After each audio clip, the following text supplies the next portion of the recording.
Hello friends, welcome back my YouTube channel. मैं हूँ वतन ध्रुवे। मैं पिछले 10 सालों से पटवारी का जॉब कर रही हूँ फ्रेंड्स। पटवारी जॉब एक गवर्नमेंट जॉब है और इसमें किसानों के जितने भी प्रॉपर्टी या ज़मीन से संबंधित जितने भी काम होते हैं वो सारे काम पटवारी के द्वारा ही किए जाते हैं फ्रेंड्स। और आज मैं यहाँ पर एक महत्वपूर्ण टॉपिक लेके आई हूँ, फौती। फौती फ्रेंड्स, सभी के घर में जो खातेदार रहते हैं उनके यहाँ कभी न कभी डेथ हो जाता है तो उनको फौती उठवाने की आवश्यकता पड़ती ही है फ्रेंड्स। अगर आपके यहाँ भी इस प्रकार का फौती वाला केस पेंडिंग हो तो प्लीज़ आप जल्दी से ज़रूर फौती उठवाएं, ताकि आप शासन के द्वारा दिए गए जितने भी योजनाएं हैं उनका लाभ आप ले सकें। जैसे कि अगर आपका फौती नहीं उठा है और खातेदार के नाम पर ही है जिसकी मृत्यु हो चुकी है, और आप जैसे इस साल आप धान बेचना चाहेंगे तो फ्रेंड्स मैं आपको बताना चाहूँगी, आप धान बिल्कुल नहीं बेच सकेंगे। अगर आप केसीसी लेना चाहते हैं तो आप केसीसी भी नहीं ले सकेंगे।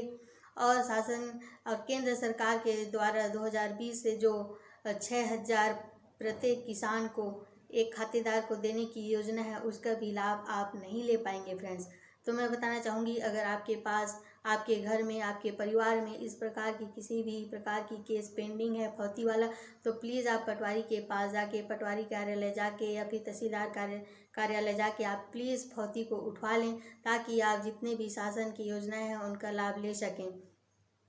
तो फ्रेंड्स मैं आपको बताना चाहूँगी फौती उठवाने के लिए क्या क्या डॉक्यूमेंट्स की आवश्यकता पड़ती है।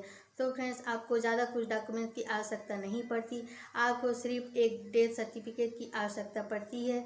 डेथ सर्टिफिकेट के माध्यम से ही आप फौती उठवा सकते हैं फ्रेंड्स। अगर आपके पास डेथ सर्टिफिकेट नहीं है और अभी फ़िलहाल में आपके यहाँ खातेदार की डेथ हुई है तो आप पंचायत को सूचना दे सकते हैं और पंचायत 15 दिन महीना दिन के अंदर ही आपको एक नया डेथ सर्टिफिकेट दे देगा फ्रेंड्स।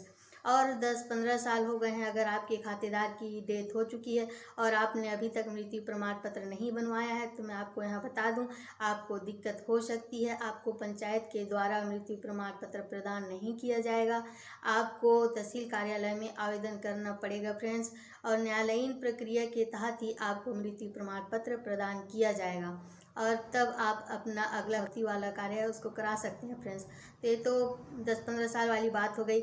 मैं यहाँ बताना चाहूँगी फ्रेंड्स, जो अभी तत्काल में लेटेस्ट जिनके यहाँ खातेदार की डेथ हुई है और अगर वो फौती उठवाना चाहते हैं फ्रेंड्स, तो पंचायत से अपना एक नया फौती प्रमाण पत्र ले लें, डेथ सर्टिफिकेट ले लें और उस प्रमाण पत्र को लेके पटवारी कार्यालय या तहसीलदार कार्यालय में जाके अपना फौती वाला प्रोसेस स्टार्ट करा सकते हैं फ्रेंड्स।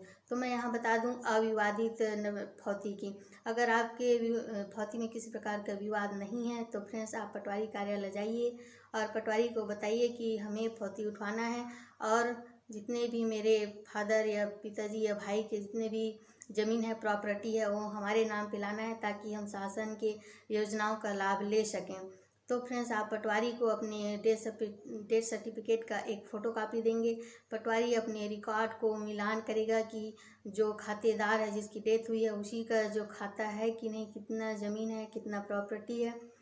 उसके बाद फ्रेंड्स वो अपने ऑनलाइन जो नामांतरण पंजी रहता है अपने कंप्यूटर का आईडी खोलेगा और नामांतरण पंजी में दर्ज करेगा फ्रेंड्स। नामांतरण पंजी में दर्ज करने के पश्चात वो आईडी से सीधा तहसीलदार के आईडी में चला जाएगा फ्रेंड्स। नामांतरण जो किए रहेंगे पटवारी के द्वारा, तहसीलदार उसको देखेगा, अवलोकन करेगा, उसके बाद प्रक्रिया प्रारंभ करेगा फ्रेंड्स। और तहसीलदार के माध्यम से तहसील ऑफिस से आपके लिए एक नोटिस इश्तिहार जारी होगा फ्रेंड्स।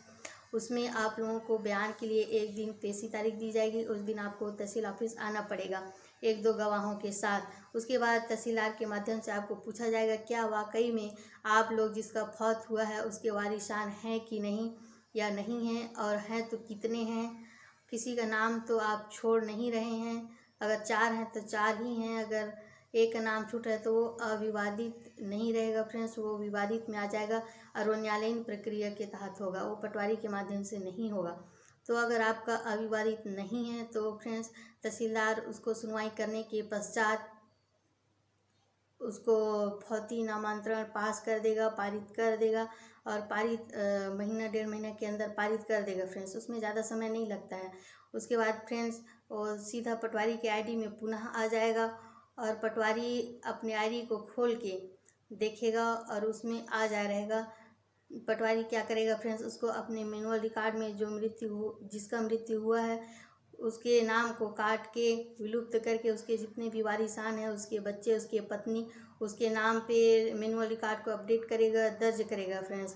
उसमें दर्ज करने के बाद ऑनलाइन रिकॉर्ड जो भुइयां सॉफ्टवेयर है जिसमें आजकल पूरा ऑनलाइन किया जाता है, उसमें फ्रेंड्स और पूरा जो जिसका डेथ हो चुका है उसके वारिसान, उसकी पत्नी, उसके बच्चों के नाम को दर्ज करेगा और दर्ज करने के पश्चात डिजिटल सिग्नेचर करेगा फ्रेंड्स। और डिजिटल सिग्नेचर होने के पश्चात आप अपनी प्रॉपर्टी को अपने मोबाइल से, लैपटॉप से, पीसी से आप दे सकते हैं फ्रेंड्स, ऑनलाइन दे सकते हैं।